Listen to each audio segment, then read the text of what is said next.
Hello दोस्तों, जय हिंद। मैं सुहेल हाशमी आपको संबंध और फलन का video number 2 lecture number 2 start करने जा रहा हूं। और जिन्होंने इससे पहली वाली वीडियो नहीं देखी है वो इससे पहले वाली वीडियो देख लें तो उनको ज़्यादा स्पष्ट होगा। और अगर आपको मेरी इस बात को समझ में आता है, मेरी क्लास को समझ में आता है, तो प्लीज़ भैया लाइक करिए, सब्सक्राइब करिए और लोगों को अधिक से अधिक शेयर कीजिए।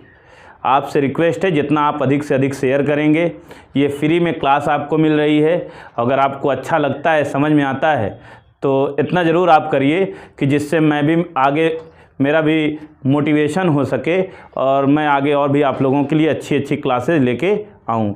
तो धन्यवाद, जय हिंद। चलो ये चालू करते हैं वीडियो नंबर 2 लेक्चर नंबर 2 संबंध और फलन। तो पहला पॉइंट है, इसमें पहला चीज़ मैं आपको बताने जा रहा हूँ। इससे पहले जो मैंने आपको बताया था कि दो समुच्चय का कार्तीय गुणन, दो समुच्चय का कार्तीय गुणन। तो दो समुच्चय का कार्तीय गुणन, कार्तीय गुणन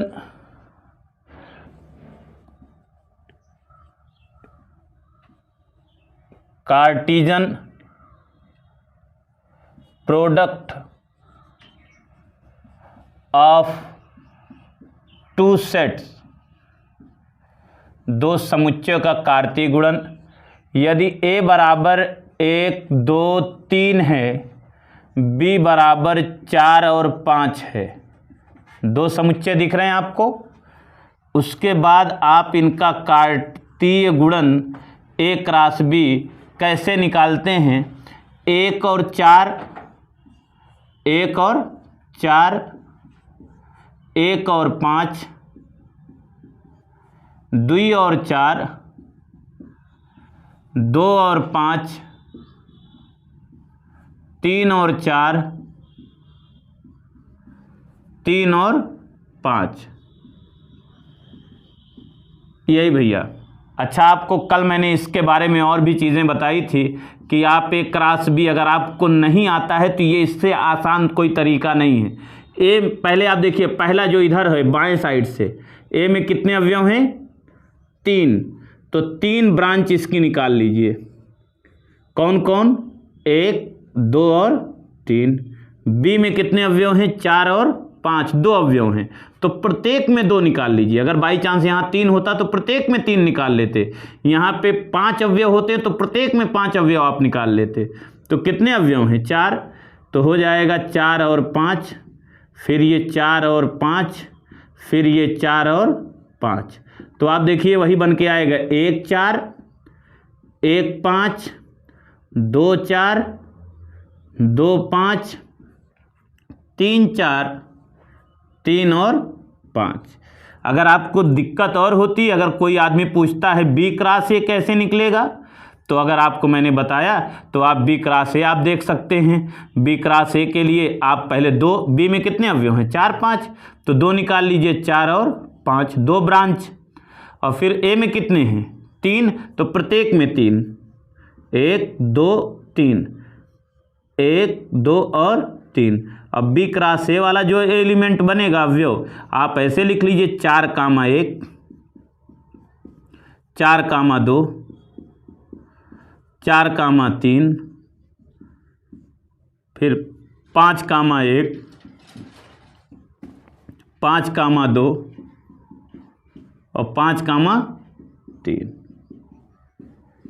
अच्छा भाई, अगर आपसे कोई एक प्रश्न ये करता है कि यदि ए में अवयव की संख्या, ए में या समुच्चय ए में, समुच्चय ए में अवयव की संख्या, अवयव की संख्या m है, कितनी है? m। वह समुच्चय बी में, समुच्चय बी में अवयव की संख्या, अवयव की संख्या n है, समुच्चय ए में अवयव की संख्या m और समुच्चय b में अवयव की संख्या n है, तो a क्रॉस b में अवयव की संख्या बराबर a क्रॉस b में अवयव की संख्या बराबर m गुणे n। इसी आधार पे अगर मैं आपसे प्रश्न चालू करूं तो आप क्या बताओगे? मैंने कहा a में अवयव की संख्या, a में अवयव की संख्या कितनी है भैया? 3। a में अवयव की संख्या कितनी है? यहाँ पे 3 है। b में अवयव की संख्या कितनी है? 2 है। तो a क्रॉस b में अवयव की संख्या 3 गुणे 2 इट्स कितनी हो जाएगी? 6। या b क्रॉस a में अवयव की संख्या कितनी हो जाएगी? दोनों का आपस में आप क्या कर देंगे? गुणा कर देंगे। ये तो था कार्तीय गुणन, दो समुच्चय का कार्तीय गुणन। अब आपसे बात ये करनी है कि अब हम लोगों को जो मेन मुद्दा जो पढ़ना है 12th की, वो चीज़ अब मैं शुरू करने जा रहा हूँ जो आपको ज़रूरत है, वो है संबंध। क्या है? संबंध, रिलेशन, RELATION, रिलेशन। क्या है? संबंध। अच्छा, इसी बात में एक बात और मैं बता दूं, अगर आपसे कोई कहता है a cross b cross c में अगर 3 का आपका गुणन, कार्तीय गुणन निकालना हो तो भी इसी प्रकार से होगा, यदि a में अवयव की संख्या 3 है, b में अवयव की संख्या 2 है, c में अवयव की संख्या 4 है, तो a cross b cross c में अवयव की संख्या कितनी हो जाएगी? 3 दूनी 6, 6 चौक 24। अवयव की संख्या a cross b cross c में कितना हो जाएगा? 24। वो आपके सिलेबस में नहीं है, इस वजह से मैं उस चीज़ की बात नहीं कर रहा हूँ। चलिए मैं संबंध पे आता हूँ। संबंध के बारे में फोकस होकर के सुनिएगा प्लीज़ भैया। संबंध के बारे में बात चालू करते हैं। डिफिनीशन, यदि हमारे पास दो आरिक्त समुच्चय हों,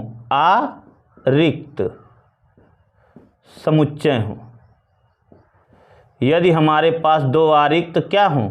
समुच्चय हों। यदि हमारे पास दो आरिक्त समुच्चय हों, अर्थात यदि हमारे पास, हम लोगों के पास दो समुच्चय हों, वो भी आरिक्त हों। आरिक्त का मतलब वो रिक्त ना हो, उसमें कोई ना कोई क्या हो? अवयव हो। यदि a और b में कोई अवयव हो और दो समुच्चय हमारे पास हों, समझे? या अगर आपको मेरी बात नहीं समझ में आ रही, मैं दोनों बात बता रहा हूँ। यदि a और b दो समुच्चय हो और जो कि आरिक्त हो, मैंने वही बात लिख दिया है। यदि हमारे पास दो आरिक्त समुच्चय हो, माना वो दोनों समुच्चय a व b हैं, माना a और b दो आरिक्त समुच्चय हो, a और b दो कैसे समुच्चय हो? आरिक्त। तथा उन दोनों का कार्तीय गुणन हो,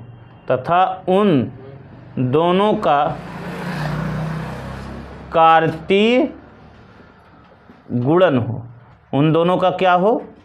कार्तीय गुणन। चाहे a क्रॉस b हो या b क्रॉस a हो, a क्रॉस b हो या b क्रॉस a हो, ठीक है। यदि a और b दो आरिक्त समुच्चय हो तथा उन दोनों का क्या हो? कार्तीय गुणन तो आप लोग जानते ही हैं। यदि a और b दो आरिक्त समुच्चय हो तथा उन दोनों का क्या हो? कार्तीय गुणन हो। चाहे कैसा हो? a क्रॉस b हो या b क्रॉस a। तो R एक संबंध कहलाता है। R एक संबंध कहलाता है। R क्या होता है? संबंध कहलाता है। R संबंध तभी होगा जब R a क्रॉस b का उपसमुच्चय हो जाए, a क्रॉस b का। अच्छा, अब चलिए थोड़ा सा बेसिक बात आपको बताते हैं। संबंध के लिए हम लोग संबंध पढ़ रहे हैं, संबंध के बारे में चर्चा करते हैं। आप भी एक बात ये बताओ, क्या आपने कभी संबंध के बारे में सुना है? जिंदगी में सुना तो जरूर होगा, है ना। आपने कभी ऐसा भी पढ़ा होगा, ये भैया ये इनके संबंधी हैं, ये भैया ये इनके संबंधी हैं, या हमारा इनसे संबंध है, सुना तो होगा ही ना। अच्छा, संबंध का मतलब होता है रिश्ता, रिलेशन, इंग्लिश में इसे कहते हैं रिलेशन। संबंध होने के लिए दो लोगों का कम से कम होना आवश्यक है, दो लोगों का कम से कम होना आवश्यक है। फॉर एग्ज़ाम्पल, जैसे अगर आप मतलब कि आप जिस समाज में रहते होगे उसमें कई संबंध आप प्रकार से पाते होगे। जैसे बुआ का भतीजे के साथ संबंध हो गया, बेटे का पिता के साथ संबंध हो गया, माँ का बेटी के साथ संबंध हो गया, माँ का बेटे के साथ संबंध हो गया। ये जो दोनों हैं, बाप बेटे, बेटी बाप या बेटी माँ, ये दो लोग हैं या नहीं हैं। अर्थात संबंध होने के लिए दो लोगों का होना आवश्यक है, दो लोगों का होना, संबंध के लिए दो लोगों का होना आवश्यक है, ठीक है ना। अब मेरी बात यहाँ फोकस करिएगा, हम लोग पढ़ने चल रहे हैं संबंध। तो संबंध के लिए मैंने बोला कि यदि हमारे पास दो समुच्चय नहीं होगा तब तक संबंध संभव, यही वजह से जब तक दो समुच्चय नहीं होगा तब तक संबंध संभव नहीं होगा। यदि हमारे पास दो आरिक्त समुच्चय हों, माना ए व बी दो आरिक्त समुच्चय हैं, ठीक है भैया, तथा उन दोनों का कार्तीय गुणन हो। कार्तीय गुणन तो आपने देखा, ए क्रॉस बी भी मैंने बता दिया, बी क्रॉस ए भी बता दिया, ठीक है भैया। अब अगर आर एक संबंध होगा या संबंध कहलाता है, अगर आर संबंध है तो उसके लिए एक बात ये आवश्यक है कि आर जो है ए क्रॉस बी का उपसमुच्चय हो जाए, या आर जो है बी क्रॉस ए का उपसमुच्चय हो जाए, किसी का उपसमुच्चय हो जाए। अगर आप कहोगे सर अभी थोड़ा सा स्पष्ट नहीं हुआ, तो मैं इसका आपको यहाँ पे डेमो दिखाता हूँ।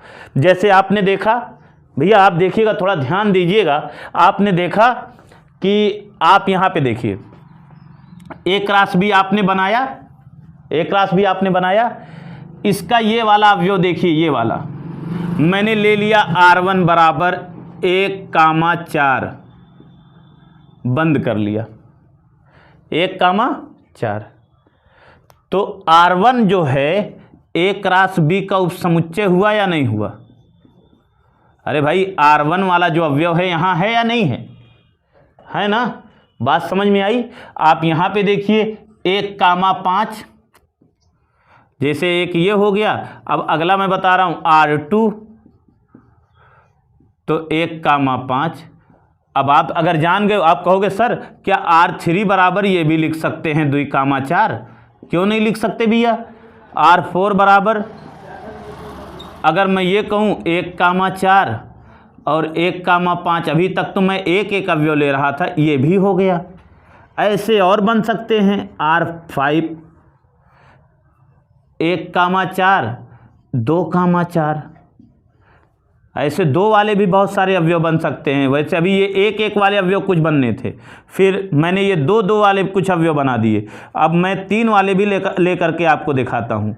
1,4 1,5 2,4, अब कितने अवयव वाले हो गए, 3 3।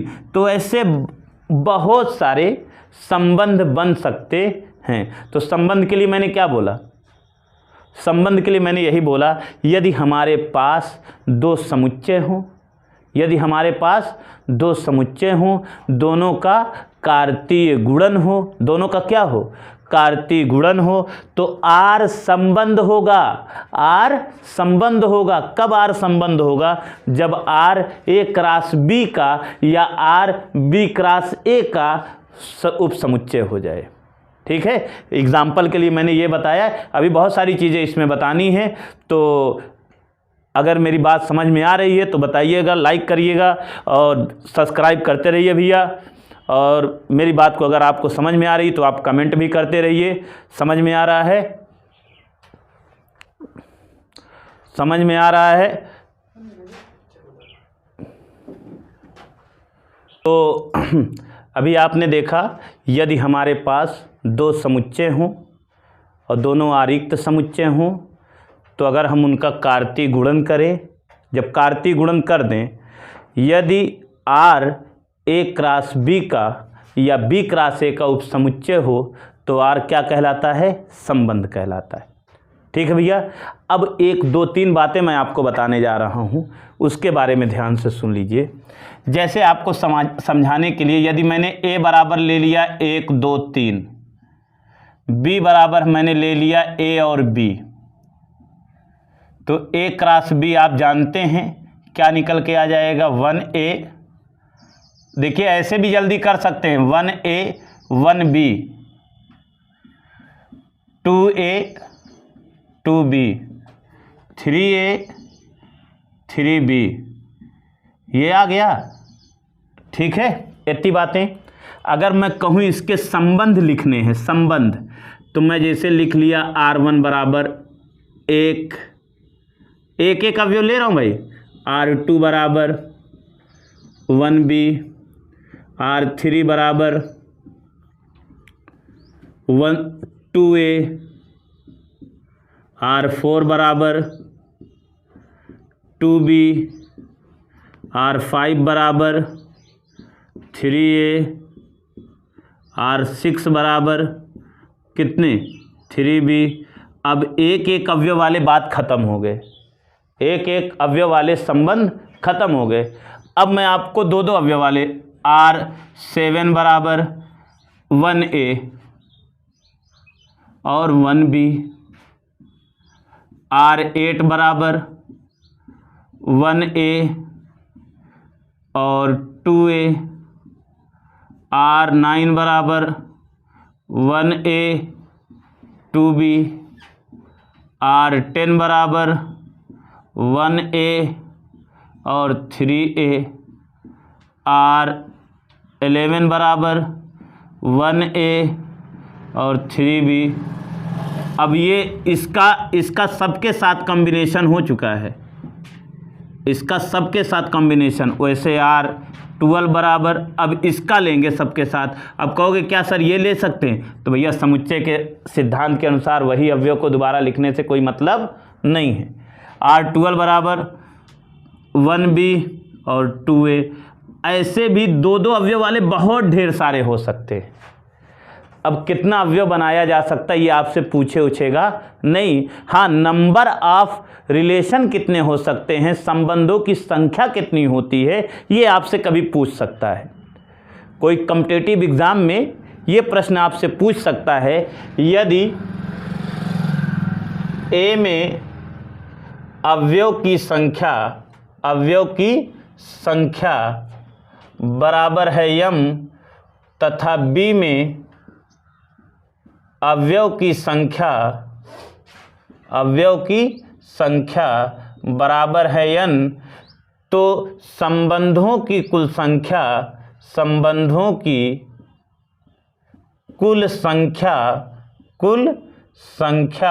हो जाएगा 2 की पावर m क्रॉस n। ठीक है। अगर आपको ये बात, तो संबंधों की कुल संख्या होगी 2 की पावर m क्रॉस n। समझ में आया? अगर मैं यहाँ पे बात देखिए, आप एग्जाम्पल में जो यहाँ ले रहा हूँ कि अगर A में अवयव की संख्या कार्डिनल नंबर ऑफ A बराबर कितना है, 3, और कार्डिनल नंबर ऑफ B बराबर कितना है, 2। दिख रहा है ना? A में अवयव की संख्या कितनी है, 3, और B में अवयव की संख्या कितनी है, 2। तो संबंधों की कुल संख्या जो हो जाएगी, संबंधों की कुल संख्या बराबर 2 की पावर इन दोनों का गुणनफल 2×3 6, यानी 2×3 6 का मतलब आप समझ सकते हैं 2 गुणे 2 गुणे 2 गुणे 2 गुणे 2 गुणे 2, यानी 2 दूनी 4 दूनी 8 दूनी 16 दूनी 32 दूना 64, 2 की पावर 6 होइबे करता है 64। तो संबंधों की कुल संख्या कितनी होगी? अच्छा आप बताइए, क्या 64 संबंध लिखना संभव था? 40 मिनट का वीडियो तो इसे ही चला जाएगा। तो आपसे कभी ये प्रश्न नहीं पूछेगा कि कौन कौन से संबंध है बताइए, आपसे बल्कि ये प्रश्न पूछेगा कि कुल संबंधों की संख्या कितनी हो सकती है, तो आप ऐसे बता सकते हैं। समझ में आया? मैं फिर से एक बार समराइज कर देता हूँ। आपने पढ़ा संबंध होने के लिए यदि आपके पास दो समुच्चय हैं तो दो समुच्चय यदि हमारे पास हों, ए और बी दोनों आरिक्त समुच्चय हों, दोनों का कार्तीय गुणन हो, ए क्रॉस बी हो या बी क्रॉस ए हो, तो आर एक संबंध तभी होगा जब आर ए क्रॉस बी का उपसमुच्चय हो या आर बी क्रॉस ए का उपसमुच्चय हो। अभी इसकी शर्त भी है, भी मैं बाद में बताऊंगा आपको। तो मैंने आपको दिखा दिया कि यदि ए बराबर अवयव की संख्या यहाँ पे है, बी बराबर ये है, तो ए क्रॉस बी इतने हो सकते हैं। ए क्रॉस बी में ये सभी उसके उपसमुच्चय हैं, तो ये जितने भी बन रहे थे ये सभी उसके क्या हैं? संबंध। आपसे अगर कोई कहे ए में अवयव की संख्या इतनी है, बी में अवयव की संख्या इतनी है, तो संबंधों की संख्या जो हो जाएगी 2 की पावर mn। ठीक है, धन्यवाद। फिर नेक्स्ट वीडियो में मिलते हैं। जय हिंद।